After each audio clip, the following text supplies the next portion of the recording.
আমরা কিন্তু ইসলাম কায়েম করতে পারবো না।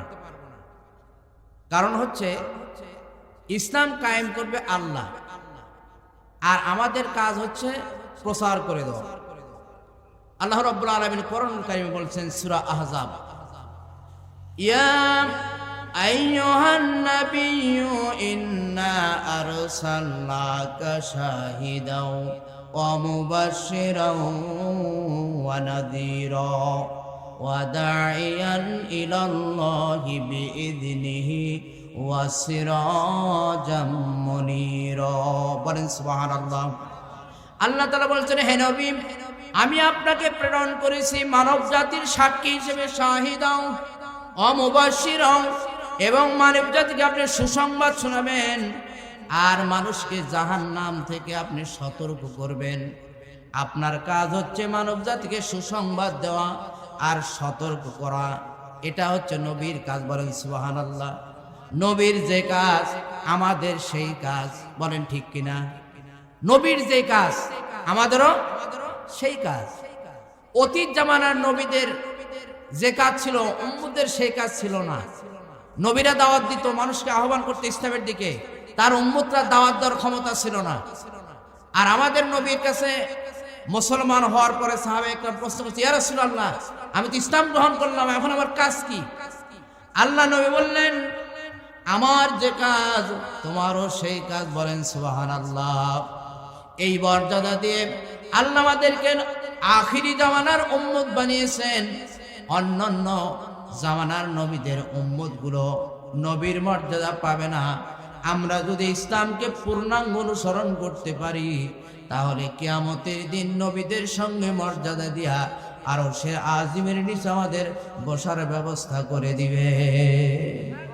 বলেন সুবহানাল্লাহ ওয়া বিহামদিহি সুবহানাল্লাহিল আযীম। তাহলে কি আমরা মেজার না খুশি? বলেন তো। আমরা খুশি, আখিরি জামানার উম্মত হতে পারে আমরা খুশি। আর খুশি যদি আমরা থাকি, আমার আপনাদের কাছে আমি কর জন্য অনুরোধ করব, এই ফাঁকাটা ছোঁয়া যাবে না, কোনো ক্রমই না। আমাকে যদি আপনারা কথা বলতে দেন, অবশ্যই আপনাদেরকে এই ফাঁকাটা পূরণ করতে হবে। আমি যদি আপনাদেরকে বলি, আপনারা কি রাগ করবেন? যদি আমার কথা একটু মানেন, তাহলে জিকির করেন আর আমার সামনের দিকে এই ফাঁকাটা পূরণ করে বসেন। লা ইলাহা ইল্লাল্লাহ, লা ইলাহা ইল্লাল্লাহ। ভাই কেউ যাবেন না, কেউ যাবেন না। আপনি গেলে পরিবেশ নষ্ট হবে। এবং অনেক গুরুত্বপূর্ণ কিছু বক্তব্য আমি আপনাদের জন্য সাজায় নিয়ে আসছি, অতি গুরুত্বপূর্ণ, যা আপনারা হয়তো শুনছেন কিন্তু এইভাবে শোনেন নাই। আমি যেভাবে আপনাদের কাছে উপস্থাপন করতে চাই, আপনারা এইভাবে শোনেন নাই। এদিকে আসেন, এদিকে আসেন। আল্লাহ যদি তৌফিক দান করেন, তাহলে আমার কিছু সাজানো গোছানো বক্তব্য আমি আপনাদের সামনে উপস্থাপন করব। এই সামনের দিকে আসেন, সামনের দিকে আসেন। আল্লাহ তাআলা এই যে আপনারা আসলেন, মাহফিলের মর্যাদা রক্ষা করলেন, কিয়ামতের দিন আল্লাহ তাআলা আপনার মর্যাদা বৃদ্ধি করে দিয়ে বলেন সুবহানাল্লাহি ওয়া বিহামদিহি সুবহানাল্লাহিল আযীম। আসেন ভাই, যারা দাঁড়ায় আছেন, আশেপাশে আছেন, তারা এদিকে আসেন। আমরা কোরআন হাদিসের তাফসীর শুনবো, ইতিহাস শুনবো। যদি আল্লাহ তাআলা আমাকে তৌফিক দান করেন, ওমা তৌফিক ইল্লা বিল্লাহ, তাহলে আল্লাহ রাব্বুল আলামিনের পক্ষ থেকে কিছু মেসেজ আমি আপনাদের সামনে প্লেস করার জন্য চেষ্টা করব ইনশাআল্লাহ। সুবহানাকা লা ইলমা লানা ইল্লা মা আল্লামতানা ইন্নাকা আনতাল আলিমুল হাকিম, আলাইহি তাওয়াক্কালতু ওয়া ইলাইহি উনীব। রাব্বিশ রাহ লি সাদরি ওয়া ইয়াসসির লি আমরি ওয়াহলুল উকদাতাম মিন লিসানি ইয়াফকাহু কওলি। আল্লাহ রাব্বুল আলামিন, আমি আল্লাহ পাকের প্রশংসা, রাসূলের প্রতি দরুদের পরে আমি আলোচনায় আমি একটা ভূমিকা দিতে চাই। আমার বক্তব্যের আমি একটা ভূমিকা দিতে চাই। ভূমিকাটা হচ্ছে এরকম, আমাদের পৃথিবীতে প্রায় ৪৫০০০ ধর্ম আছে, ৪৫০০০ মতাদর্শ আছে। ইহুদি, খ্রিস্টান, বৌদ্ধ, মুশরিক, এরকম শিখ, বিভিন্ন জাতি সারা দুনিয়ায়। এবং ধর্মগ্রন্থ এরকম যার যার ধর্মে তার তার ধর্মগ্রন্থ আছে ৪৫০০০-এর মতো। এই সারা দুনিয়ায় যত ধর্ম আছে আর যত ধর্মীয় কিতাব আছে, এই ধর্মীয় কিতাবগুলো তাদের ধর্মের ধর্মীয় গুরু, ঠাকুর, পোপ, তারা নিজেরা তাদের ধর্মের এই কিতাবগুলিতে নিজেদের কথা সংযোজন করেছে, বলেন নাউজুবিল্লাহ। কিন্তু পৃথিবীতে একটা মাত্র কিতাব, একটা মাত্র বই, যেই কিতাবের ভিতরে কোনো মানুষের কথা এখনো পর্যন্ত আল্লাহ তাআলা প্রবেশ করার নাই, বলেন সুবহানাল্লাহ। একটু চিৎকার দিয়ে বলেন তো সেই কিতাবের নাম কি? আর একটু জোরে বলেন সেই কিতাবের নাম কি? কোরআনুল কারীম। সেই কিতাব, এই কিতাবটা আমাদের কাছে এখন অবিকল অবস্থায় নাই, আছে না? এই কিতাবের ভিতরে কোন মানুষের কথা আজও পর্যন্ত প্রবেশ করতে পারে নাই, একবারও বিকল অবস্থায় আছে। আপনি চিন্তা করতে পারেন, তাহলে মুসলমানরা অতি উন্নত জাতি, অনেক সতর্ক তারা ধর্মের ব্যাপারে, যার কারণে আমরা ধর্মীয় কিতাবকে সংরক্ষণ করতে পেরেছি। এরকম কথা কি আমরা বলতে পারি নাকি? আমরা কিন্তু এরকম কথা বলতে পারি না।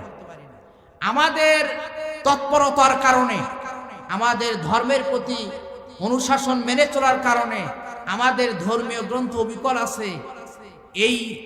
এই ক্রেডিট, এই যোগ্যতা আমাদের নাই, বলেন সুবহানাল্লাহি ওয়া বিহামদিহি।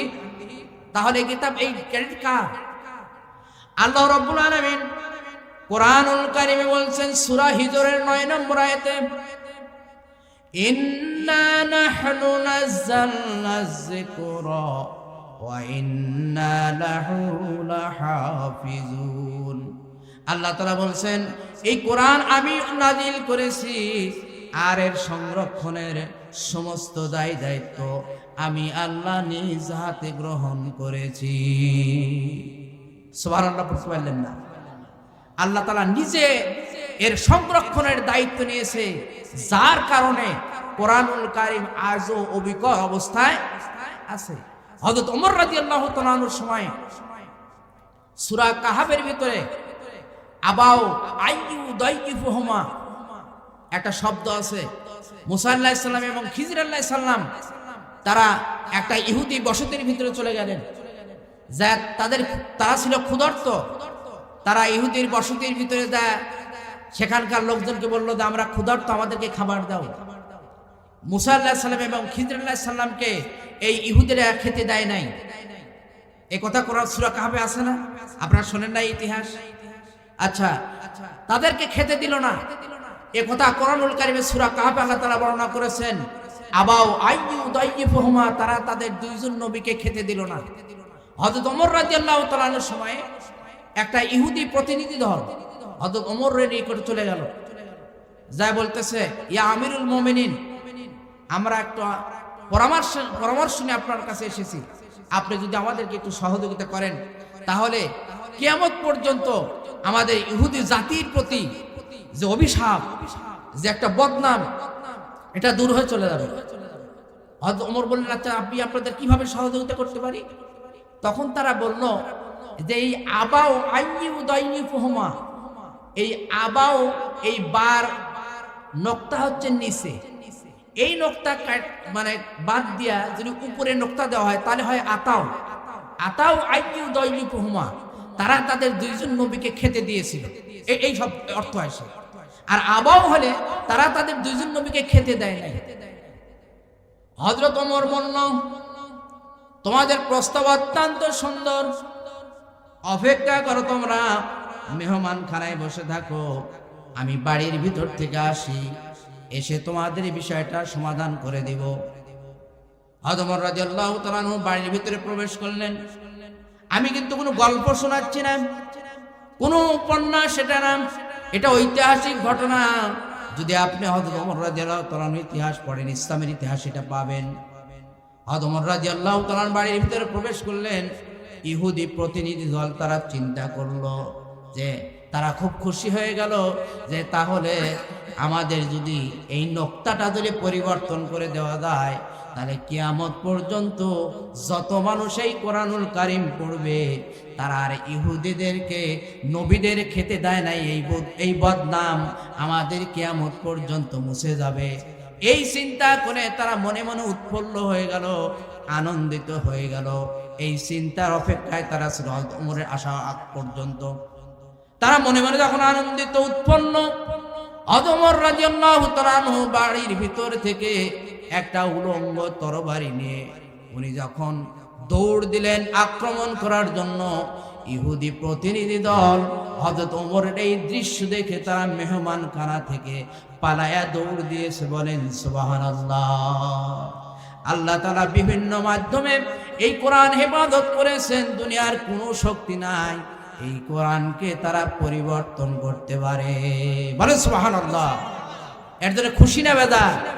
এই কোরআনুল কারীম যে কিতাব আমাদের মাঝে আছে, এই কিতাব পরিবর্তনের জন্য, এর ভিতরে ভুল ধরানোর জন্য অনেক চেষ্টা হয়েছে, কিন্তু আজও পর্যন্ত কেউ করতে পারে নাই। ভবিষ্যতে পারবে? ভবিষ্যতেও পারবে না। এই যে বাউল আবুল হোসেন, এই বাউলটা কিন্তু নাস্তিক। যত বাউল তরিকার লোকজন আছে সবাই সেই ওই কুষ্টিয়ার লালন ফকিরের মত অনুসরণ করে। লালন হিন্দু কি মুসলমান? আমি লালনের ইতিহাস পড়ে আমি কোনো ধর্ম খুঁজে পাই নাই। বলেন নাউজুবিল্লাহ।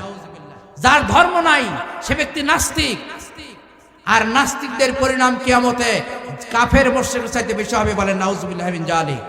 এই বাউলটা নাস্তিক। আল্লাহ রাব্বুল আলামিন সূরা মায়েদায় বলেছেন, আপনারা যেহেতু তাফসীর মাহফিল দিয়েছেন, আমি যদি একটু সামান্য তাফসীর করি আপনাকে বেজার হবেন? আপনাকে বেজার হবেন? আপনারা যদি থাকেন তা আমি একটা সংক্ষিপ্ত তাফসীর করে আমি একটা ঐতিহাসিক ঘটনা আপনাদের সামনে উপস্থাপন করার জন্য চেষ্টা করব ইনশাআল্লাহ।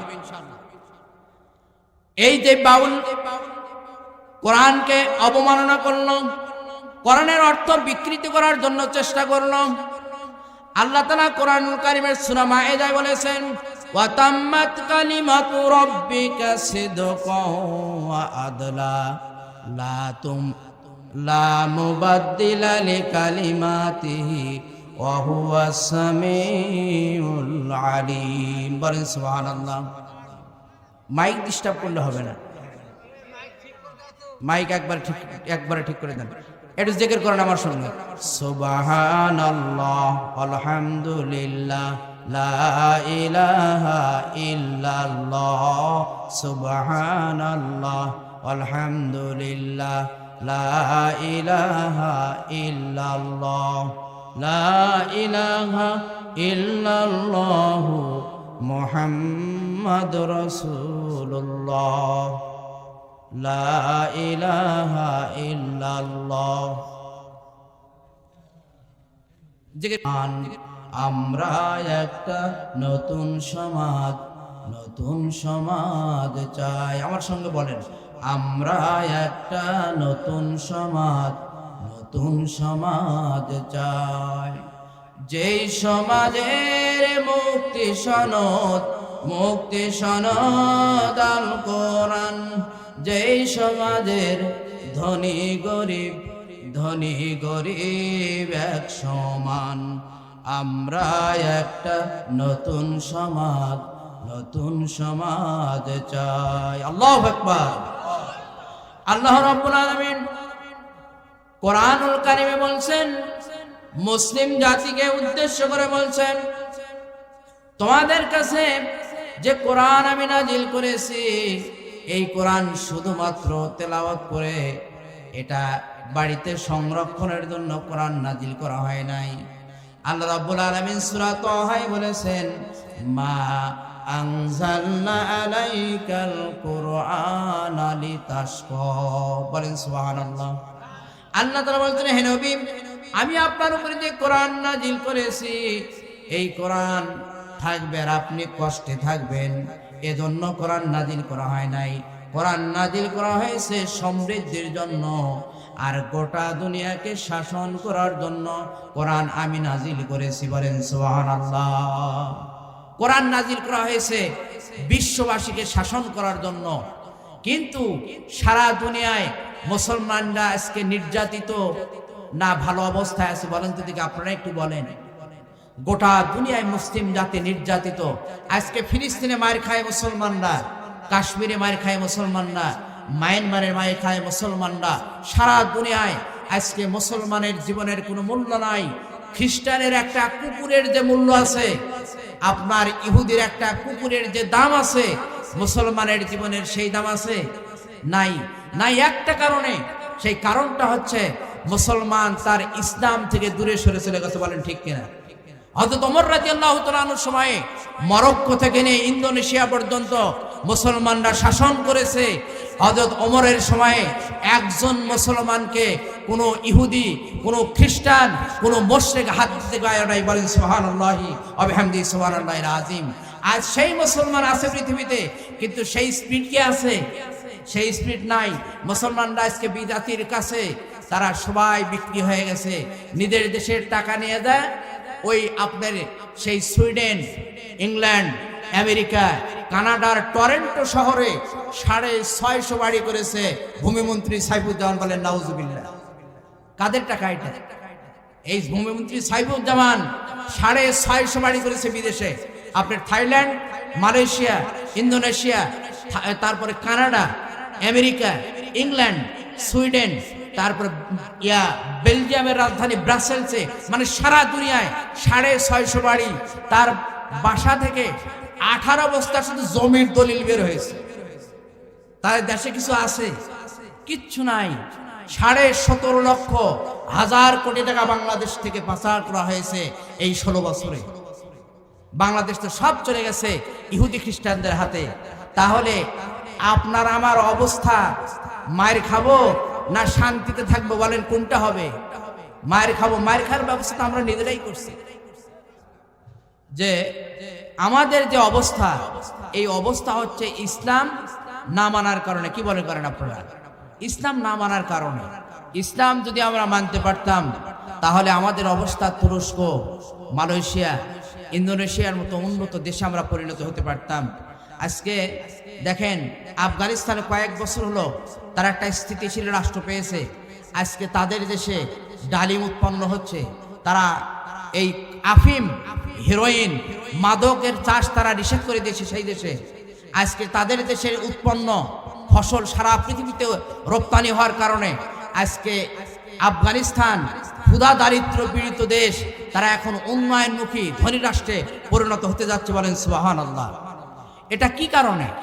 এটার কারণ একটাই, তারা কোরআন এবং হাদিসের বিধিবিধান সেই দেশে বাস্তবায়ন করে দিয়েছে। বলেন সুবহানাল্লাহ। আল্লাহ তাআলা সূরা আরাফের 96 নম্বর আয়াতে বলেছেন, আমরা তো চেয়ারম্যান মেম্বারের ওয়াদা শুনলে আমরা আশ্বস্ত হয়ে যাই। আমাদের কত এমপি কত প্রতিশ্রুতি দিল, কত চেয়ারম্যান কত প্রতিশ্রুতি দিয়েছে, কিন্তু এমপি হওয়ার পরে, চেয়ারম্যান হওয়ার পরে তারা আর সেই প্রতিশ্রুতি রক্ষা করতে পেরেছে কি? পারে নাই। আমাদের এলাকায় যে সমস্ত চেয়ারম্যান আর এমপি হয়েছে, তারা কিন্তু সেই প্রতিশ্রুতি পরে রক্ষা করে নাই। আপনাদের এলাকায় করে কিনা আমি তো জানি না, তবে আমার এলাকায় তারা প্রতিশ্রুতি রক্ষা করে না। এখন আল্লাহ যদি প্রতিশ্রুতি দেয়, আল্লাহ কি প্রতিশ্রুতির ব্যতিক্রম করবে? আল্লাহ তাআলা প্রতিশ্রুতি দিচ্ছেন সূরা আরাফের 96 নম্বর আয়াত, ওয়ালাউ আন্না আহলাল কুরা আমানু ওয়াত্তাকাউ লাফাতাহনা আলাইহিম বারাকাতিম মিনাস সামাই ওয়াল আরদ।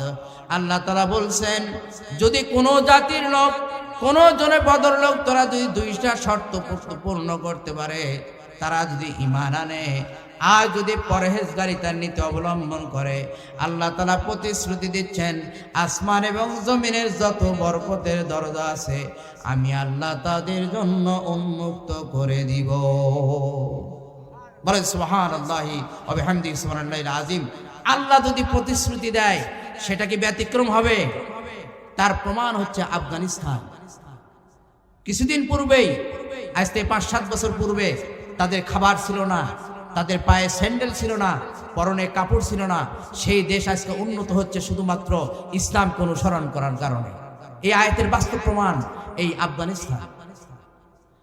আমি যে কথা বলতেছিলাম, আমি আমার আলোচনা ডাইভার্ট করতে চাই না। আমি কোরআনের পরিচয় দিলাম, এইবার একটু আল্লাহ রাব্বুল আলামিনের পরিচয় দিতে চাই। আল্লাহ রাব্বুল আলামিন আছেন আরশে আজিমে, তার ক্ষমতা আগে যেরকম ছিল এখনো সেরকম আছে কি নাই? আছে। একটু জোরে বলেন, আছে কি নাই? আপনারা যদি একটা রোল প্লে করেন, আপনাদের অ্যাক্টিভিটিস যদি একটু মানে আমার কথার সাথে আপনারা যদি সাড়া দেন, তাহলে বক্তা যা বলতে চায় তার চেয়ে বেশি বলা সম্ভব। বলেন ঠিক কিনা? আর যদি আপনাদের অ্যাক্টিভিটিস দুর্বল থাকে, তাহলে আমি যা বলার জন্য এসেছি তা আমি কিন্তু বলতে পারবো না। এই জন্য আমি যা বলি আপনারা একটু সাড়া দিবেন। যেহেতু আমি মুসাফির মানুষ, অনেক দূর থেকে এসেছি, আমি যেন আর আমার অন্তর থেকে আপনাদের জন্য দোয়া করতে পারি, এরকম একটা পরিবেশ আল্লাহ তাআলা যেন আপনাদের মাধ্যমে আমাকে উপহার দেন। সকলে বলি আল্লাহুম্মা আমিন। আল্লাহর অস্তিত্ব, আল্লাহ আছেন। আপনারা এখানে যারা বসে আছেন, আমরা মুসলমান, আমরা বিশ্বাস করি আল্লাহ আছেন। কিন্তু এই পৃথিবীর শুধুমাত্র মুসলমান নাই, এই পৃথিবীতে প্রায় 900 থেকে 1000 কোটি মানুষ বর্তমান পৃথিবীতে বসবাস করে। তার ভিতরে 200 থেকে 250 কোটি মুসলমান, আর বাদবাকি সবাই হচ্ছে খ্রিস্টান, ইহুদি, নাস্তিক, বিভিন্ন ধর্মাবলম্বী। তারা কেউ আখেরাত বিশ্বাস করে, কেউ করে না। খ্রিস্টানরা বিশ্বাস করে আখেরাত, কিন্তু ভুলভাবে। মুশরিকরা করে না, বৌদ্ধরা করে না। চায়না এবং রাশিয়া, বিভিন্ন রাষ্ট্রের মানুষ অর্ধেকটাই হচ্ছে নাস্তিক। তারা আল্লাহ আছে এটা বিশ্বাসই করে না, কিন্তু আমরা বিশ্বাস করি। কিন্তু আল্লাহ যে আছে, এই বিশ্বাসের ভিতরে কিছুটা দুর্বলতা আছে না? সবার বিশ্বাস কি সমান? সব মুসলমানের বিশ্বাস কি সমান? সমান না। এই জন্য মিশরের একজন খ্যাতিমান লেখক, খ্যাতিমান ইসলামী স্কলার্স হাসান আইয়ুব আল্লাহর অস্তিত্ব প্রমাণ করতে গিয়ে তিনি বলেছেন তার কিতাবের ভিতরে, তিনি বলেছেন কিতাবের ভিতরে একজন গ্রাম্য লোককে জিজ্ঞাসা করা হলো, মনোযোগ দিয়ে শুনবেন। আল্লাহর অস্তিত্ব প্রমাণ করতে গিয়ে মিশরের একজন লেখক উদাহরণ দিয়েছেন, আপনিও বুঝতে পারবেন। এই লেখক বলেছে, একজন গ্রাম্য লোক, বদবী, কোনো কলেজে পড়ে নাই, হাই স্কুলে লেখাপড়া করে নাই, কোনো ইউনিভার্সিটিতে লেখাপড়া করে নাই, সায়েন্স ল্যাবরেটরিতে গবেষণা করে নাই, বিজ্ঞানাগারে পড়াশোনা করে নাই। এমন একজন গ্রাম্য রাখালকে জিজ্ঞাসা করা হলো যে আল্লাহ আছেন, আল্লাহর অস্তিত্ব সম্পর্কে তুমি কিছু বলতে পারো কিনা?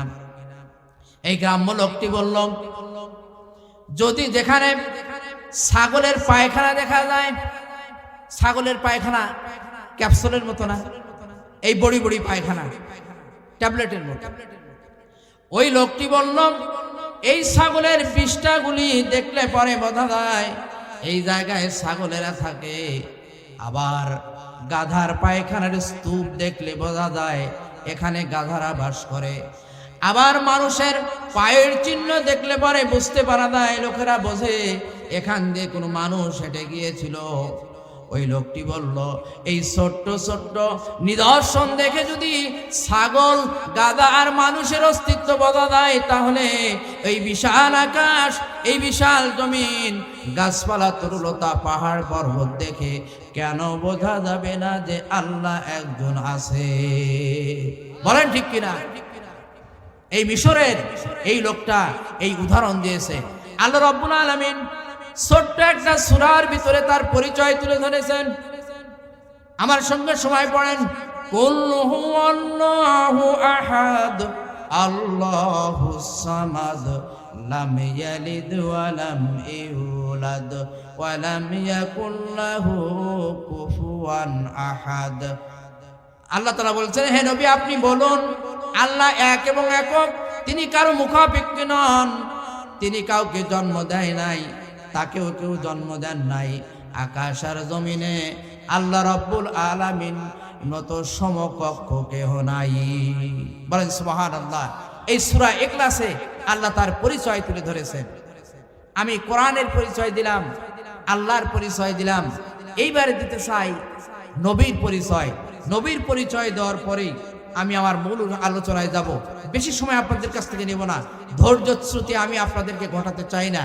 আপনারা শুধুমাত্র আমাকে কিছু সঙ্গ দেন, কিছু সময় আপনাদের কাছ থেকে চেয়ে নিচ্ছি, যাতে করে আমি শেষ পর্যন্ত আমার আলোচনাটা আপনাদের সামনে উপস্থাপন করতে পারি। সকলে পড়ি আল্লাহুম্মা আমিন। আল্লাহর পরিচয় দেওয়ার পরে, কিতাবের পরিচয় দেওয়ার পরে এইবার নবীর পরিচয় দিতে চাই। আমাদের নবী হচ্ছে বিশ্ব নবী। বলেন তো কি নবী? সারা দুনিয়ার শ্রেষ্ঠ নবী।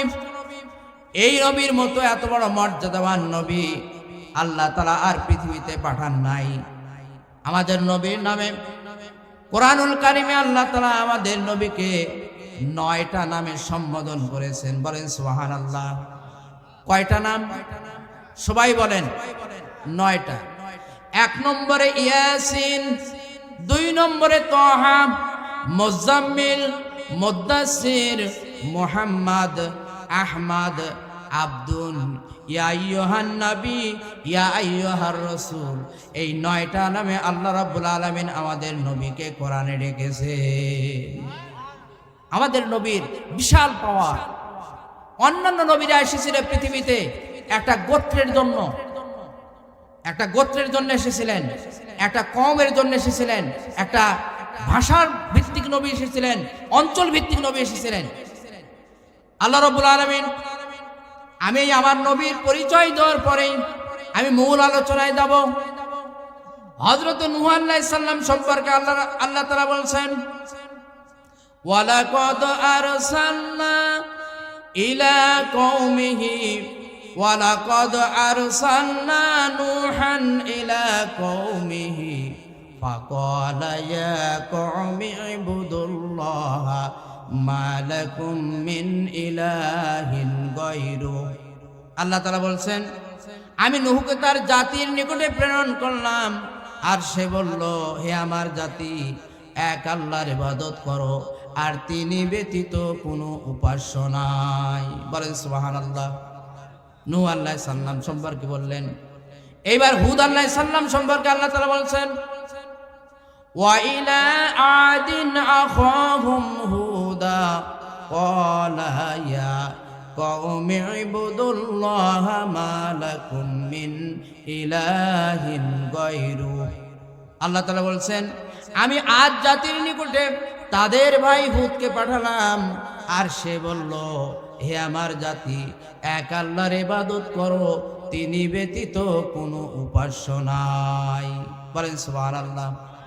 আবার সালেহ আলাইহিস সালাম সম্পর্কে আল্লাহ তাআলা বলছেন, ওয়া ইলা সামুদ আখাহুম সালিহা ক্বালা ইয়া কওমি ইবুদুল্লাহা মা লাকুম মিন ইলাহিন গায়রু। আল্লাহ তাআলা বলছেন, আমি সামুদ জাতির নিকট তাদের ভাই সালেহকে পাঠালাম, আর সে বলল, হে আমার জাতি, এক আল্লাহর ইবাদত করো, তিনি ব্যতীত কোনো উপাস্য নাই। আমি 3টা নবীর উদাহরণ দিলাম। আর একজন নবী সম্পর্কে এটা বলেছেন, শুআয়ব আলাইহিস সালাম সম্পর্কে একই কথা আল্লাহ তাআলা বলেছেন। মুসা আলাইহিস সালাম বনী ইসরাইলের নবী ছিলেন, ঈসা আলাইহিস সালামের বনী ইসরাইলের নবী ছিলেন। আমি এটা বলতেছি এই জন্য যে অন্যান্য নবী ছিলেন হচ্ছে কওমের নবী, ইয়া কওমি ইবুদুল্লাহ। আপনারা তো শুনলেন ইনশাআল্লাহ। এখন আমাদের নবী কোনো কওমের নবী না, নির্দিষ্ট কোনো কওমের নবী না। আমাদের নবী যে বিশ্ব নবী, এটা তো মুখে বললে কি হবে? আর প্রমাণ দিতে হবে না? আর প্রমাণ দিতে হবে। সেই প্রমাণ আপনাদের সামনে আমি উপস্থাপন করতেছি যে আমাদের নবীতে বিশ্ব নবী, তার প্রমাণ আপনাদের সামনে আমি তুলে ধরতেছি। মনোযোগ দিয়ে শোনেন। অন্যান্য নবীরা বলল, ইয়া কওমি ইবুদুল্লাহ, হে আমার জাতি, এক আল্লাহর ইবাদত করো। কিন্তু আমাদের নবী যখন আল্লাহ তাআলা তাকে দিয়ে যখন এই আহ্বান জানালেন, তার সময়ে ইয়া কওমি বলালেন না।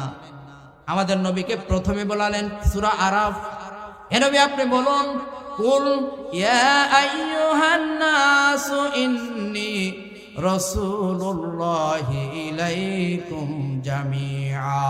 বলেন সুবহানাল্লাহ। আল্লাহ তাআলা বলেছেন, হে নবী আপনি বলুন, হে বিশ্বের সকল মানব গোষ্ঠী, আমি তোমাদের সকলের জন্য আল্লাহর পক্ষ থেকে রাসূল হয়ে এসেছি। তাহলে আমাদের নবী হচ্ছে কি নবী?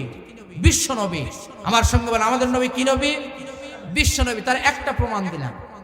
এখন আমাদের নবী যখন ইবাদতের জন্য ডাক দিলেন, তার আহ্বানটা কিরকম ছিল? সূরা বাকারার প্রথম অংশে আপনারা পাবেন। আল্লাহ তাআলা বলছেন, ইয়া আইয়ুহান নাসু উবুদু রাব্বাকুমুল্লাযী খালাকাকুম ওয়াল্লাযীনা মিন ক্বাবলিকুম লাআল্লাকুম তাত্তাকুন। বলেন সুবহানাল্লাহ।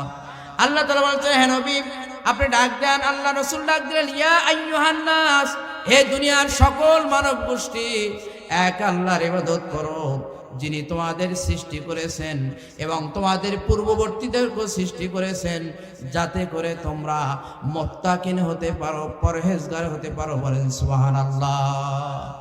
তাহলে আমাদের নবী যে বিশ্ব নবী, এটার প্রমাণ আমি আপনাদের সামনে উপস্থাপন করলাম। এখন আল্লাহর পরিচয় দিলাম, কোরআনের পরিচয় দিলাম, আমার নবীর পরিচয় দেওয়ার পরে আমি মূল আলোচনায় যেতে চাই। এখন আপনাকে শেষ পর্যন্ত আমার সাথে থাকবেন তো ইনশাআল্লাহ? আমাকে সিগন্যাল কয়টা বাজে আমরা দেখে বলেন। আপনি যে কথা বলতেছিলাম, আমার মূল আলোচনা, বর্তমান দুনিয়ায় একটা জিনিসের বড় অভাব, একটা জিনিসের, এই অভাবটা সারা সেই সৃষ্টির শুরু থেকে নিয়ে এই অভাবটা এখনো আছে, কিয়ামত পর্যন্ত থাকবে। আর এটার কারণেই আমাদের এই 5ই আগস্টের যে বিপ্লব, এই কারণে হয়েছে। 5ই আগস্টের বিপ্লবের মূল মন্ত্র হচ্ছে বৈষম্য বিরোধী আন্দোলন। বলেন ঠিক কিনা? বৈষম্য বিরোধী আন্দোলন। বৈষম্য বিরোধী আন্দোলন হচ্ছে কি জিনিস? যে যারা মুক্তিযোদ্ধা, তাদের সন্তান নাতিপুতি সরকারের বড় বড় চাকরি করবে, আর মুক্তিযোদ্ধা যারা ধরেন মুক্তিযুদ্ধ করে নাই, তারা যত মেধাবী হোক, তাদের চাকরি পাওয়ার কোনো সুযোগ নাই। আচ্ছা, আমার এই ব্যাপারে আমার একটা নিজস্ব কমিটমেন্ট আছে। সেটা হচ্ছে যে মুক্তিযোদ্ধা যদি প্রকৃত মুক্তিযোদ্ধা হতো, তাহলে আমাদের কোনো আপত্তি থাকার কথা ছিল না। কিন্তু বাংলাদেশে যে পরিমাণ মুক্তিযোদ্ধা বাংলাদেশে আছে বর্তমানে, তার 1/3 মানে 1/3 হচ্ছে প্রকৃত মুক্তিযোদ্ধা, আর সবগুলো হচ্ছে ভুয়া। বলেন ঠিক কিনা? আমাদের এলাকায় যতগুলো মুক্তিযোদ্ধা আছে, অধিকাংশ ভুয়া, সব মিথ্যা। তারা ক্ষমতার ধরে বিভিন্ন কায়দা কানুনে মুক্তিযোদ্ধা হয়, ছেলে নাতি পুতি যা আছে, বৌসল সব নিয়ে যায় স্কুল কলেজে অফিসে একবার ভরে ফেলে দিচ্ছে। অন্য দিনের কোনো চাকরি পাওয়ার কোনো ব্যবস্থা নাই।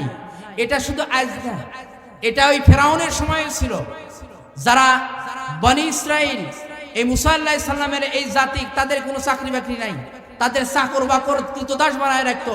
আর কিপ্তি, ফেরাউনের জাতির নাম হচ্ছে কিপ্তি। এই কিপ্তিরা সরকারের প্রশাসনে বসে থাকতো, তারা বড় বড় চাকরি করতো, আরামাইশি জীবন পরিচালনা করত।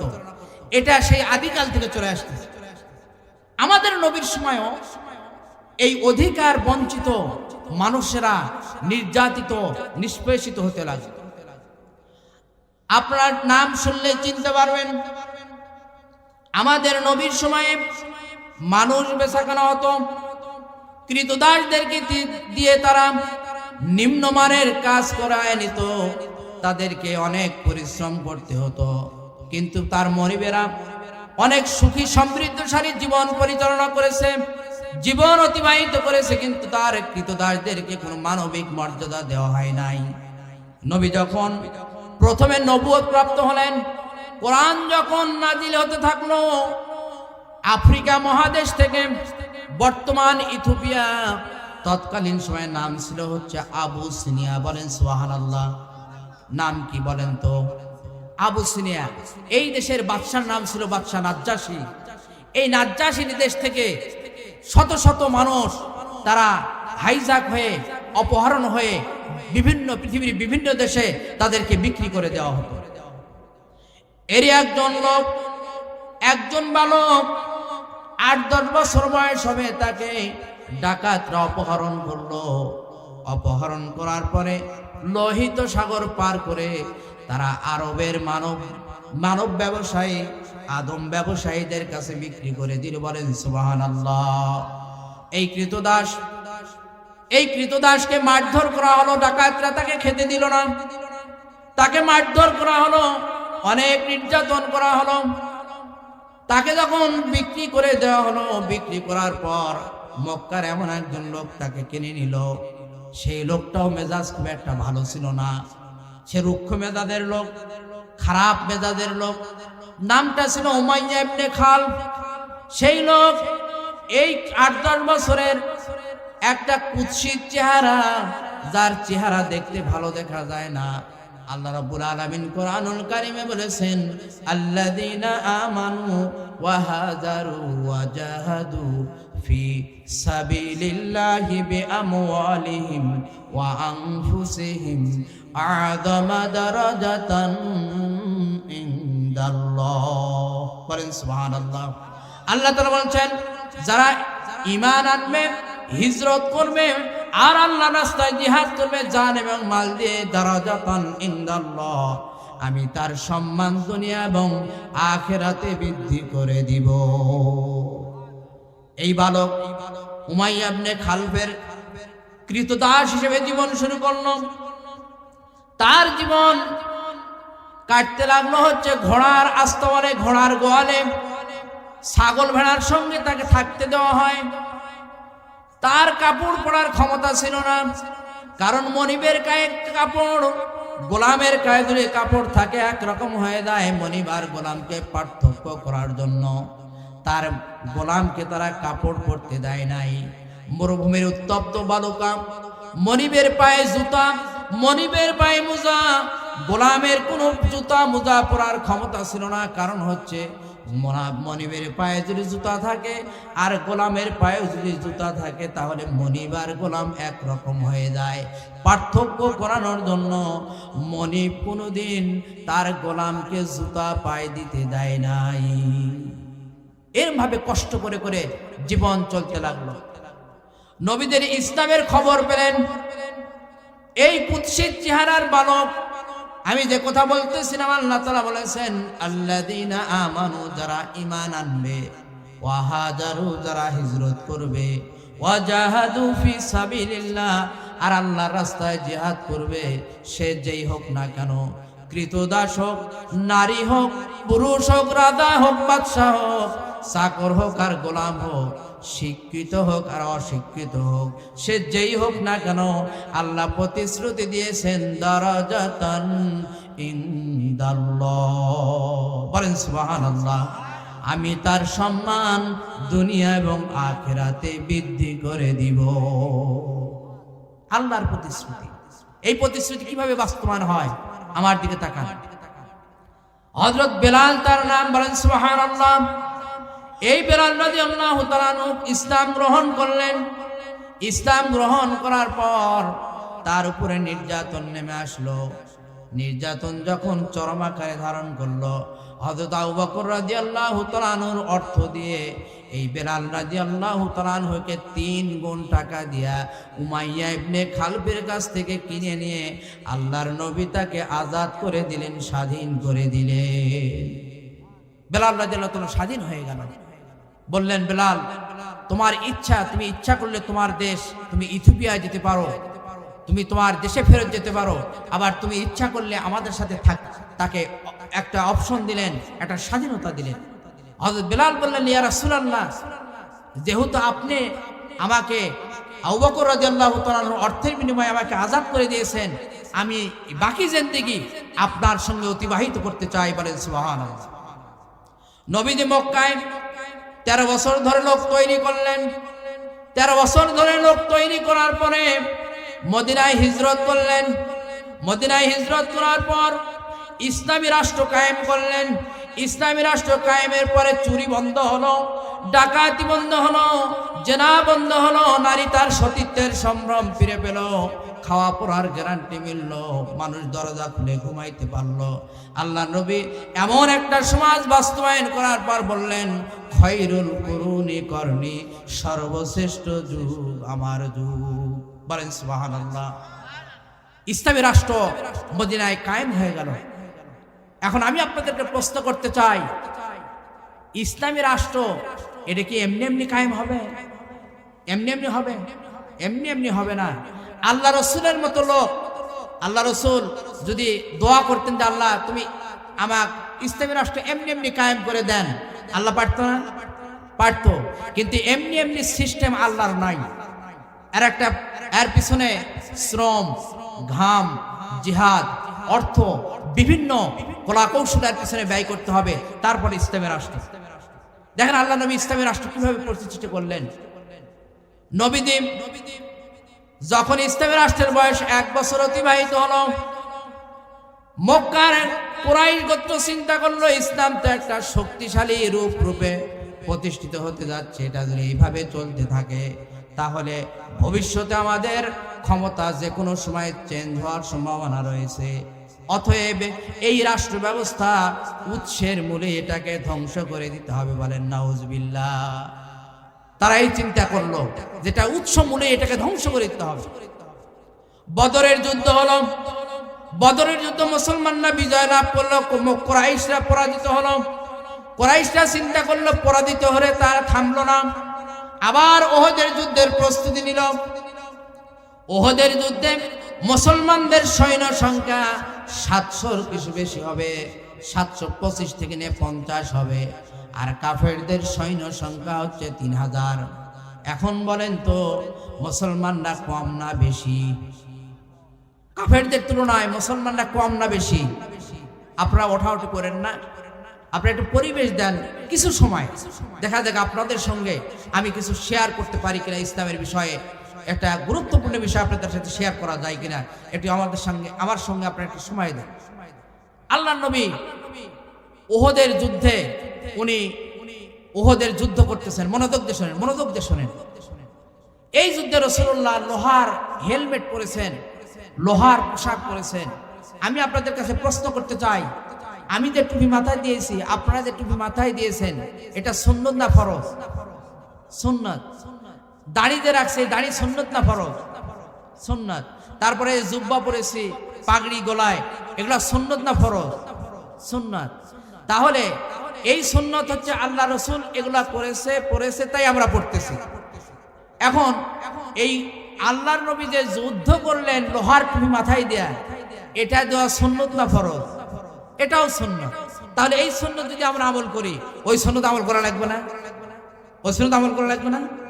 ওটাও ইবাদত, এটাও ইবাদত, দুটাই করতে হবে। ইসলাম মানতে হলে পূর্ণাঙ্গ মানতে হবে। আল্লাহ রাসূল, আল্লাহ তাআলা বলেছেন ইয়া আইয়ুহাল্লাযীনা আমানু উদখুলু ফিস সিলমি কাফা, তোমরা ইসলামকে পূর্ণাঙ্গ অনুসরণ করো, আংশিক করলে হবে না। নবীদ্বীপ লোহার হেলমেট পরে, যুদ্ধের পোশাক পরে সাহাবীদের সঙ্গে ওহদে যুদ্ধ করতেছেন। যুদ্ধের প্রথম পর্যায়ে মুসলমানরা বিজয় লাভ করলো, কিন্তু গিরিপথে যে 50 জন তীরন্দাজ রাসূলুল্লাহ নিযুক্ত করেছিলেন, তারাই প্রথম এই বিজয়ে, অসমাপ্ত বিজয়ে তারা গনিমতের মাল সংগ্রহ করার জন্য গিরিপথ ছেড়ে দিয়ে তারা গনিমতের মাল সংগ্রহের জন্য চলে আসলো। গিরিপথ উন্মুক্ত হয়ে পড়ল। কাফেররা প্রথম পর্যায়ে সাময়িক বিপর্যয়ে কাফেররা তারা পিছু হটল। পিছু হটার পরে তারা চিন্তা করলো পিছন দিকে ওহদের গিরিপথ উন্মুক্ত দেখা যায়। তারা একটা গ্রুপ পিছন দিক থেকে মুসলমানদেরকে ওই গিরিপথ দিয়ে অতর্কিতভাবে হামলা করলো, বলেন সুবহানাল্লাহ। মুসলমানরা এই অতর্কিত আক্রমণে তারা দিক বিদিক ছুটাছুটি করতে লাগলো, তারা ছত্রভঙ্গ হয়ে গেল। মুসলমানরা যখন এই পিছন দিক থেকে অতর্কিত আক্রমণে যখন তারা দিক বিদিক ছুটাছুটি করতে লাগলো, কিন্তু আল্লাহ রাসূল তিনি তার অবস্থান থেকে এক বিন্দু নড়েন নাই। তার সঙ্গে কয়েকজন সাহাবীও ছিল, তারা সেখান থেকে তাদের পদচ্যুত হয় নাই, তারা সেখান থেকে ছিটকে যান নাই। নবীজি তুমুল বিক্রমে, বীর বিক্রমে যুদ্ধ করতে লাগলেন। যুদ্ধের এক পর্যায়ে সাহাবায়ে কিরাম শাহাদাত বরণ করতেছে যুদ্ধের ময়দানে। এটা কোনো সহজ কথা না, এটা হাদিসের বর্ণনা। বুখারী শরীফের কিতাবুল মাগাজি আপনি খুলেন, দেখবেন এই উহুদের যুদ্ধের বর্ণনা স্পষ্ট বর্ণনা করা হয়েছে। ইমাম বুখারী বর্ণনা করেন, আল্লাহ নবী যুদ্ধ করতেছেন, কাফেরদের একটা লোহার কড়ার আঘাত এসে মাথায় আঘাত করলো। নবীদের লোহার হেলমেট ভেঙে কপালের ভিতরে প্রবেশ করেছে, তার দুইটা দাঁত ভেঙে গেছে। নবীজি অজ্ঞান হয়ে ওহদের জমিনে পড়ে গেলেন। সাহাবায়ে কিরাম চতুর্দিকে যুদ্ধ করতেছেন, সবাই ছিটকে এদিক ওদিক চলে গেছেন।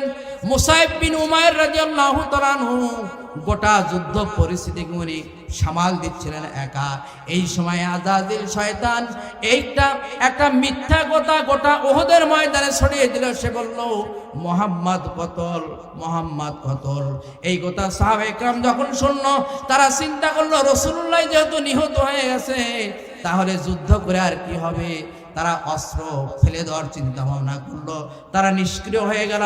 মুসাইব বিন উমাইর বলতেছিলেন ওমা মুহাম্মাদুন ইল্লা রাসূল ওয়াদ খালাত মিন ক্বাবলিহির রাসূল, মুহাম্মদ একজন রাসূল ছাড়া আর কিছুই নয়, তার পূর্বে অনেক নবী রাসূল পৃথিবীতে এসেছিলেন। তোমরা কেউ যুদ্ধ ছেড়ে দিও না, কেউ নিষ্ক্রিয় হয়ে যায় না, অস্ত্র হাতে তুলে নাও। রাসূল যে অবস্থায় হোক না কেন যুদ্ধ আমাদের চালিয়ে দিতে হবে, বলেন সুবহানাল্লাহ। মুসাইব বিন উমাইরের এই প্রচারণায় সাহাবায়ে কেরাম তারা প্রাণ ফিরে পেলেন। রাসূলুল্লাহ অজ্ঞান হয়ে উহুদের জমিনে পড়ে আছেন। সাহাবায়ে কেরাম রাসূলকে প্রোটেক্ট দেওয়ার জন্য, নিরাপত্তা দেওয়ার জন্য চতুর্দিকে গোলাকার হয়ে দাঁড়িয়ে গেছেন। কাফেররা দূর থেকে রাসূলকে হত্যার উদ্দেশ্যে তীর ছুটতেছে বৃষ্টির মতো, কিন্তু সাহাবায়ে কেরাম রাসূলকে হেফাজতের জন্য তাদের পিঠে তীরগুলি গ্রহণ করতেছেন। আল্লাহ রাসূল অজ্ঞান হয়ে মাটিতে পড়ে আছেন। শুধুমাত্র তালহা রাদিয়াল্লাহু তাআলা আনহু আমাদের নবীকে হেফাজত করতে গিয়ে তার পিঠে ৮০টা তীর প্রবেশ করেছিল, বলেন সুবহানাল্লাহ। একজন সাহাবীর পিঠে ৮০টা তীর প্রবেশ করেছে। কিতাবুল মাগাজি বুখারী শরীফে আপনি খুললে এটা পাবেন। নবী তো অজ্ঞান হয়ে জমিনে পড়ে আছেন। কাফেররা যখন এই দ্বিতীয় পর্যায়ের মুসলমানদের হামলার কারণে তারা যখন ছিটকে দূরে চলে গেল, মুসলমানরা কিছু সময়ের জন্য একটা নিষ্কৃতি পেল, যুদ্ধ পরিস্থিতি শান্ত হলো। শান্ত হওয়ার পরে আল্লাহর নবী জ্ঞান ফিরে পেলেন। জ্ঞান ফিরে পাওয়ার পরে তার হাত কপাল ডলে চোখের সামনে দেখে টাটকা রক্ত। নবীজি বললেন এই জাতির কল্যাণ কিভাবে হবে যে জাতি তার নবীর চেহারা রক্ত দিয়া লাল বানায়া দিল। আল্লাহর নবী দোয়া করলেন। হযরত জিবরাইল আলাইহিস সালাম উপস্থিত হয়ে গেলেন, বললেন ইয়া রাসূলুল্লাহ, ইয়া হাবিবাল্লাহ, আপনি যদি আমাকে অনুমতি দেন তাহলে এই উহুদ পাহাড়টা আমি উত্তোলন করে নিয়ে যে আমি কাফেরদের উপরে নিক্ষেপ করব, তাদেরকে ধ্বংস করে দিব। আল্লাহ নবী কিছুই বললেন না। তিনি বললেন আল্লাহুম্মা গফিরলি কওমি ফাইন্নাহুম লা ইয়ালামুন। রব্বুল আলামিন, তুমি আমার কওমকে মাফ করে দাও, ক্ষমা করে দাও, ওরা বোঝে নাই যে আমি তোমার নবী, বলেন সুবহানাল্লাহ। আল্লাহ রাসূলকে হেফাজতের জন্য হযরত আবু বকর, হযরত ওমর, হযরত ওসমান, তিন সাহাবী মিলে রাসূলুল্লাহর জিসম মোবারক, শরীর মোবারক মাথায় করে নিয়ে নিরাপদ আশ্রয়ে পাহাড় বেয়ে উঠতে লাগলেন। রাসূলকে যখন না নিরাপদ আশ্রয়ের জন্য পাহাড়ে উঠতে লাগলেন, রাসূলুল্লাহর অবস্থা দৃশ্যে আর সাহাবীদের জীবন্ত রক্তের অবস্থা দৃশ্যে পাহাড় থরথর করে কাঁপে। পাহাড় কাঁপতে কাঁপতে ফেটে চৌচির হয়ে গিয়েছে। আজও সে দৃশ্য আছে। সৌদি আরবে যত পাহাড় আছে সমস্ত পাহাড়ের রং কালো, একটা পাহাড়ের রং লাল, সেই উহুদ পাহাড়ের রংটা হচ্ছে লাল। আমার মনে হয় যেন 1400 বছর পূর্বের নবীদের গায়ের রক্ত আর সাহাবীদের গায়ের রক্তকে সাক্ষী করে পাহাড় লাল হয়ে দাঁড়িয়ে আছে। আল্লাহ নবীকে নিয়ে সাহাবায়ে কেরাম পাহাড়ের শীর্ষে উঠতেছিলেন। তারা অনেক কষ্ট করে পাহাড়ের শীর্ষে উঠে গেলেন। পাহাড়ের শীর্ষে ওঠার পরে সাহাবায়ে কেরাম দাঁড়াতে পারতেছেন না। রাসূলের জিসম মোবারক পাহাড়ের উপরে রাখা যায় না। পাহাড় তখনও থরথর করে কাঁপতেছে। বুখারী শরীফের কিতাবুল মাগাজি ইমাম বুখারীর বর্ণনা। আল্লাহ নবী বললেন উসবুতি ইয়া জিবাল উসবুতি ইয়া উহুদ ফাইন্না আলাইকা নাবিয়াল্লাহ ওয়া সিদ্দিক ওয়া শাহিদাইন। নবীজি বললেন এ পাহাড় থাম, তোর উপরে আল্লাহর নবী এসেছে, একজন সিদ্দিক, দুইজন শহীদ দাঁড়ায় আছে, থাম। সঙ্গে সঙ্গে পাহাড় থেমে গেল। ওহদ পাহাড় থেমে গেল, আর কাঁপে না। তখন আল্লাহ রসুলকে তারা সেই ওহদ পাহাড়ের শীর্ষে একটা জায়গা আছে, লম্বা করে শুয়ে দেওয়া হয়, যেখানে রসুল্লাহকে শোয়ানো হলো এবং তাকে সেখানে 3 দিন পর্যন্ত বিশ্রামে রাখা হলো, বলেন সুবহানাল্লাহ। ইসলাম এমনি এমনি আসে নাই। আজকে সৌদি আরব আমাদের থেকে শত শত মাইল, হাজার হাজার মাইল পশ্চিমে, সেখান থেকে ইসলাম এই দক্ষিণ পূর্ব এশিয়ায় এসে আমাদের মাথায় টুপি, আমাদের মুখে দাড়ি, এই ইসলাম এমনি এমনি আসে না। এর পিছনে অনেক অনেক ত্যাগ, অনেক সংগ্রাম, অনেক পরিশ্রমের ফসলে আমাদের কাছে ইসলাম পৌঁছেতে পারেন। সুবহানাল্লাহ। শুধুমাত্র নবীরা কাজ করে নাই। নবীর সাহাবী সাদ বিন আবু ওয়াক্কাস, মনোযোগ দিয়ে শোনেন, মুসলমান তার ইতিহাস জানে না, মুসলমান তার নিজের পরিচয় জানে না, ইসলাম কি জিনিস, মুসলমান কোন জাত, মুসলমানের সম্মান কোথায় মুসলমান জানে না। যদি মুসলমান তার নিজের অবস্থান জানতো তাহলে ইসলামের এই অবস্থা হওয়ার কথা না। হযরত সাদ ইবনে আবু ওয়াক্কাস রাদিয়াল্লাহু তাআলা আনহু, তিনি যখন হযরত ওমর রাদিয়াল্লাহু তাআলা আনহুর সময়, তিনি যখন কাদিসিয়ার যুদ্ধের পর তিনি যখন পারস্য দখলের জন্য চললেন, সামনে পড়ল নদী, তার সাথে হাজার হাজার সৈন্য, তার সঙ্গে হাজার হাজার সৈন্য, সামনে দাজলা নদী, টাইগ্রিসের উত্তাল তরঙ্গমালা। হযরত সাদ ইবনে আবু ওয়াক্কাস সাহাবায়ে কেরামকে বললেন, ইসলামের এই আওয়াজ তোমরা কি এই নদীর পারেও রাখতে চাও নাকি নদীর ওপারেও পৌঁছাতে হবে? সাহাবায়ে কেরাম বললেন, আমরা ইসলামের এই আওয়াজ সারা দুনিয়ায় প্রচার করতে চাই, প্রতিষ্ঠিত করতে চাই।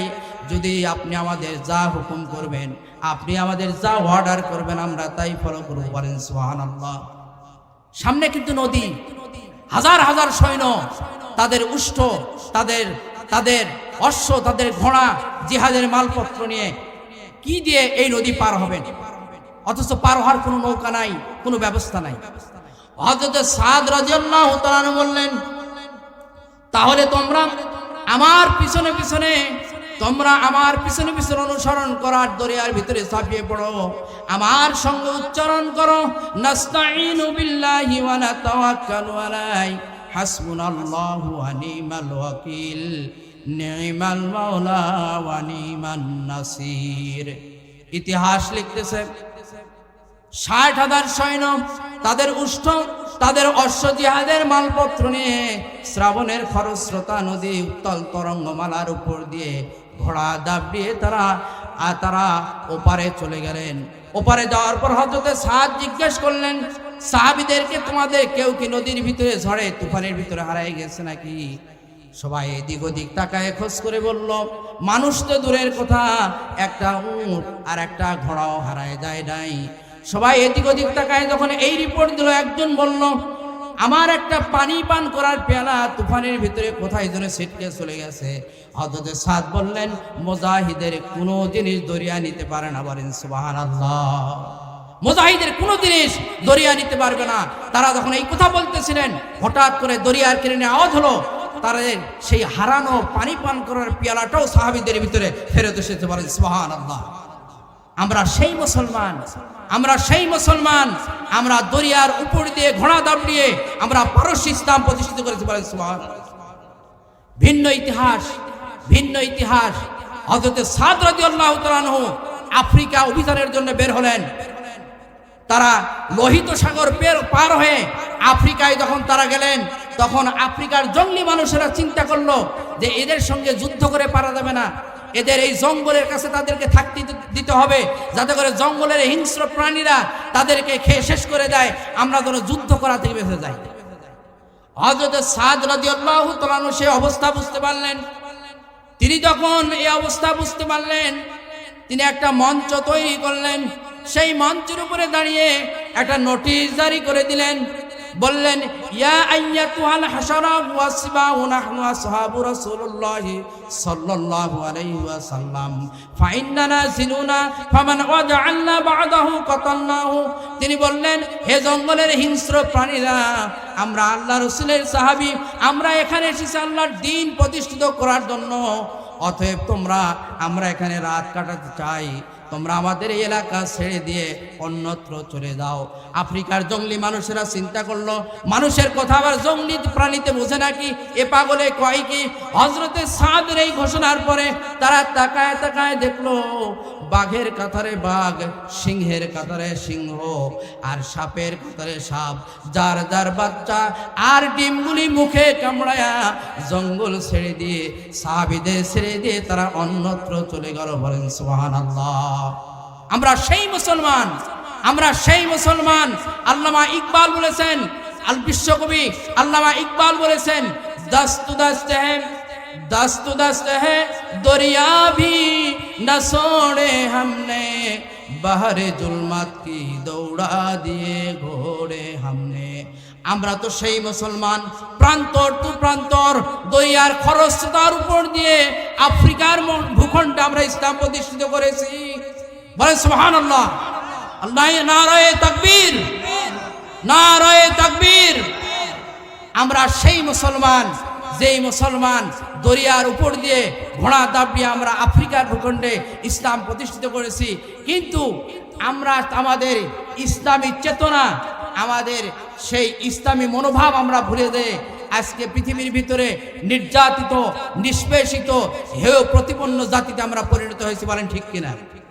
অথচ আল্লামা ইকবাল বলেছেন, বাতিলদেরকে জানায় দাও, ঘোষণা করো, আমরা মাথা নত করার জাতি নই। আমরা কি মাথা নত করার জাতি?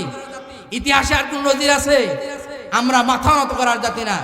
আল্লামা ইকবাল বলছেন, বাতিল সে দমনে ওয়ালে, বাতিল সে দমনে ওয়ালে আয়ে আসমান নেহি হাম, সোবার কর জুগাহে তু ইমতিহা হামারা। আমরা তো সেই জাতি, যেই জাতি সারা দুনিয়ায় কোনো কাফের মুশরিকের সামনে আমরা কখনো মাথা নত করি নাই। বলে সুবহানাল্লাহ। ওই আকাশ সাক্ষী, ওই জমিন সাক্ষী, আমরা মুসলমানরা সারা দুনিয়ায় কারোর সামনে কখনো মাথা নত করি নাই। আমরা সেই জাতি। একটু জিকির করেন, লা ইলাহা ইল্লাল্লাহ।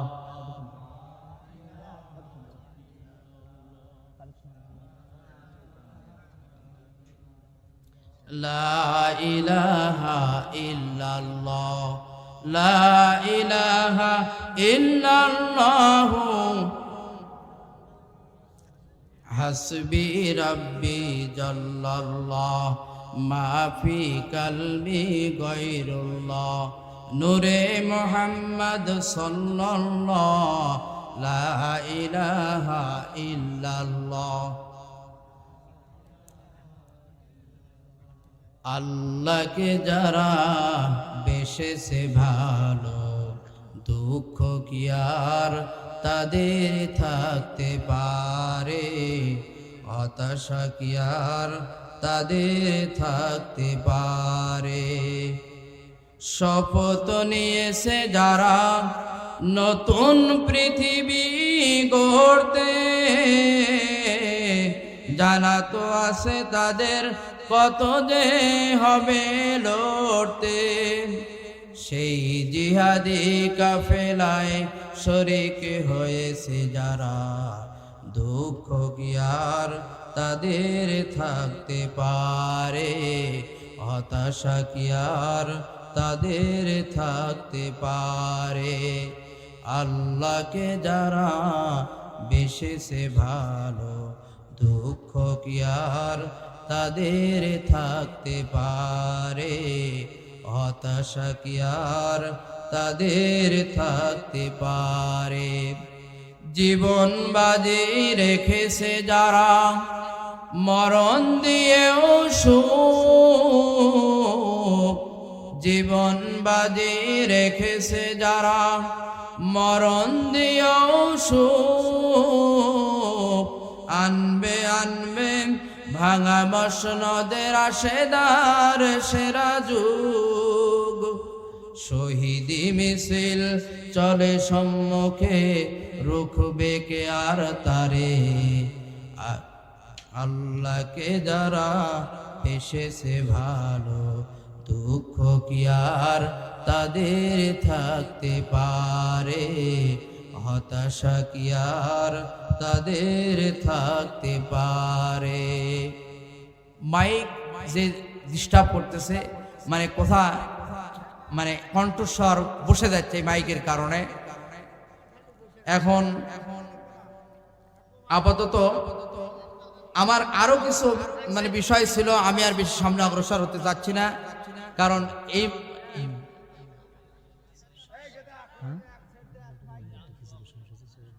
হ্যাঁ অসুবিধা নেই, করা যাবে। হ্যাঁ হ্যাঁ আচ্ছা, সামান্য কিছু সময় আমরা আর অতিবাহিত করতে চাই, যদিও মাইক পারতেছে না, আমাদেরও মানে কষ্ট হচ্ছে। তারপর কিছু সময় আমি যার বলার চেষ্টা করেছি আপনাদের সামনে, আরো কিছু বলার ছিল আর সুন্দর আইটেমে, কিন্তু মানে পরিবেশ আমাকে সাপোর্ট করলো না। পরিবেশ সাপোর্ট না করার কারণে আমাকে ভিন্ন পন্থা অবলম্বন করতে হয়েছে। তারপরে এখন যেহেতু মাদ্রাসার মাহফিল, এই মাদ্রাসা যদি বন্ধ হয়ে যায় তাতে ইসলামের ক্ষতি না লাভ বলেন তো? সম্রাট শাহজাহান তার স্ত্রীর জন্য তাজমহল নির্মাণ করলো। 20,000 শ্রমিক, যারা আপনারা ইতিহাস পড়ছেন, 20,000 শ্রমিক 20 বছর ধরে এই তাজমহল নির্মাণ করেছে। পৃথিবীর বিভিন্ন দেশ থেকে দামি দামি পাথর নিয়ে এসে সেই তাজমহল নির্মাণ করেছে। কিন্তু মুসলমানদের এই রাষ্ট্র ক্ষমতা, ভারত উপমহাদেশে মুসলমানরা 1000 বছর শাসন করেছে। 700-1200 খ্রিস্টাব্দ থেকে নিয়ে 1707 টানা 1000 বছর মুসলমানরা ভারত উপমহাদেশ শাসন করেছে। কিন্তু 1000 বছর পরে ইংরেজরা সেই মুসলমানদের হাত থেকে কিন্তু ক্ষমতা ছিনায় নিয়েছে, ঠিক কিনা? ছিনায় নিয়েছে।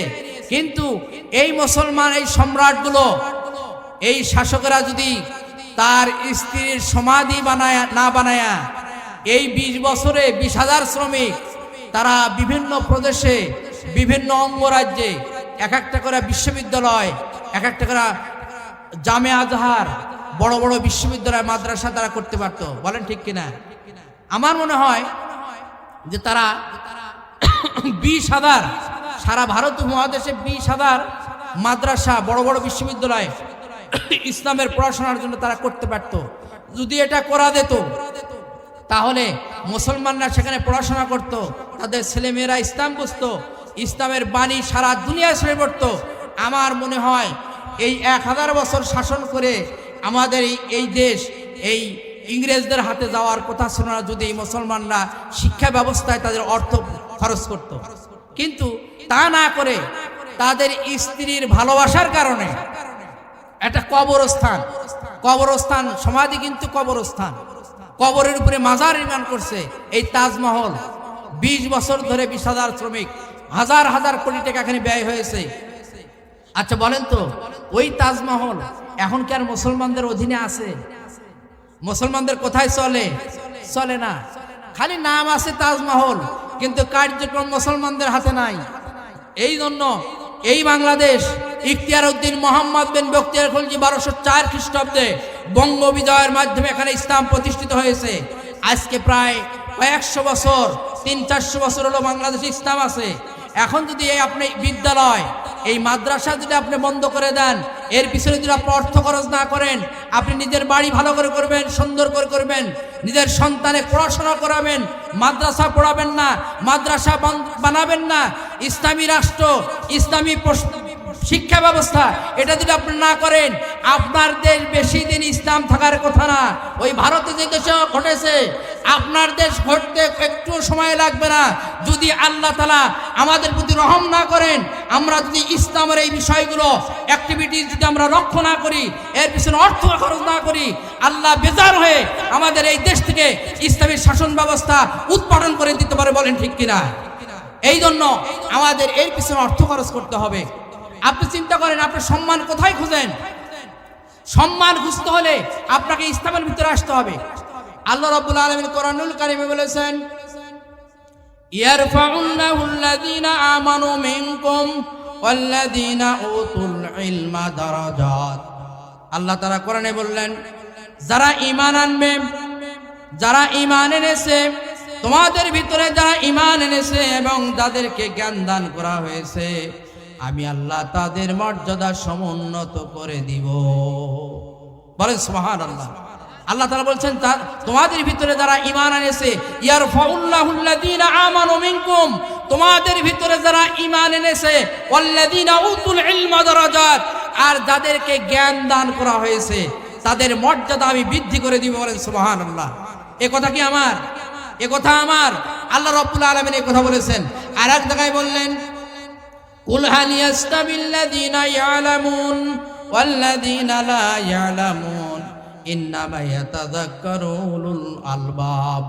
আল্লাহ তাআলা বলছেন, যারা জানে আর যারা জানে না তারা কি সমান? এটা একটা ইন্টারগেটিভ বাক্য, ইন্টারগেটিভ সেন্টেন্স, প্রশ্নবোধক বাক্য। আল্লাহ আমাদেরকে প্রশ্ন করতেছেন, তোমাদের মধ্যে যারা জানে আর যারা জানে না তারা কি সমান? কি মনে করেন আপনারা? যারা জানে আর যারা জানে না তারা কি সমান? সমান না। আল্লাহ বলতেছেন তারা সমান না। আল্লাযীনা ইন্নামা ইয়াতাযাক্কারু উলুল আলবাব, তোমাদের ভিতরে যারা জ্ঞানী তারাই শুধুমাত্র উপদেশ গ্রহণ করে। বলেন সুবহানাল্লাহ। যারা জ্ঞানী তারাই উপদেশ গ্রহণ করে। এই মাদ্রাসায় যে পড়ানো হবে, এটা এখানে পড়ানো হবে কোরআন, হাদিস, ইসলামী সাহিত্য, ইসলামের ইতিহাস এখানে পড়ানো হবে। এই মাদ্রাসা যদি আপনি এখানে যদি এটাকে জীবিত রাখেন, তাহলে আপনি ইসলাম জীবিত রাখলেন। আর ইসলাম জীবিত রাখার ফসল কি? আল্লাহ রাসূল বলেছেন, মান করাআল কুরআনা ফাস্তাজহারাহু ফাহাল্লা হালালাহু ওয়া হাররামা হারামাহু আদখালাহুল্লাহু বিহিল জান্নাহ ওয়া শাফাআহু বিআশরাতিন মিন আহলি বাইতিহি কুল্লুহুম কদ আজাবাত লাহুন নার। আল্লাহ রাসূল বললেন, কেউ যদি কোরআন পড়ে, হক আদায় করে, আর কোরআনের অর্থ বোঝে, জীবনে বাস্তবায়ন করে, ফাস্তাজহারাহু, আর কোরআনের বিধান জমিনে প্রতিষ্ঠিত করে দেয়, তার হালালকে হারাম জেনে ছেড়ে দেয়, আর হালালকে হারাম জেনে গ্রহণ করে, আর হারাম যদি ছেড়ে দেয়, হালালকে গ্রহণ করে, তাহলে আদখালাহুল্লাহু বিহিল জান্নাহ, আপনি জান্নাত দিয়ে দিব। বলেন সুবহানাল্লাহ। শুধু এখানে এই কথা বলে যদি শেষ করে দিতেন আল্লাহ নবী তাহলে হতো, কিন্তু না, আরেকটু বলেছেন, একটু অতিরিক্ত একটা সম্মান এখানে দিয়েছেন। ওয়া শাফাআহু বিআশরাতিন মিন আহলি বাইতিহি কুল্লুহুম কদ আজাবাত লাহুন নার। এই লোকটা, যেই লোকটা আলেম হবে, জান্নাতি মানুষ হবে, তার পরিবারের 10 জন জাহান্নামী মানুষ, তাকে জাহান্নামের জন্য আল্লাহ তাআলা সিদ্ধান্ত দিয়েছেন। এরকম 10 জন মানুষ পরিবারের সে জান্নাতে নিয়ে যাওয়ার জন্য আল্লাহ তাআলা সুপারিশ করার ক্ষমতা দিবে। তার আলেম কত বড় জিনিস! সে শুধু নিজেই জান্নাতে যাবে না, তার বাবা, তার মা, ভাই, বোন, আত্মীয় স্বজনের ভিতর থেকে 10 জন মানুষকে, আহলি বাইতি কুল্লুহুম কদ আজাবাত লাহুন নার, যার উপরে জাহান্নাম অবধারিত হয়ে গেছে, এরকম 10 জন মানুষকে জাহান্নাম থেকে নিয়ে জান্নাতে নিয়ে যাওয়ার জন্য আল্লাহ তাআলা সুপারিশ করার ক্ষমতা দিবেন। বলেন সুবহানাল্লাহ। এর নাম আলেম, এর নাম হচ্ছে উলামা ওয়ারাসাতুল আম্বিয়া। এই মাদ্রাসায় আলেম তৈরি হয়, এই মাদ্রাসা টিকিয়ে রাখা, এটাকে জীবিত রাখার দায়িত্ব হচ্ছে আপনাদের। বলেন ঠিক কিনা? আপনারা এটাকে ঠিক রাখবেন কিনা? রাখবেন তো ইনশাল্লাহ? যদি রাখেন তাহলে সভাপতি সাহেব আমাকে বলেছেন যে আপনি একটু সর্বশেষ আর একটু যারা বাদ আছে, আমার পূর্বের বক্তার কাছে আপনারা দান করেছেন, তারপরও আমি আপনাদের কাছে উদাত্ত আহ্বান করব যে ওই তাজমহলের মতো অর্থ বাড়ি স্টাইলস করেন না, কিছু টাকা মাদ্রাসার জন্য ব্যয় করেন।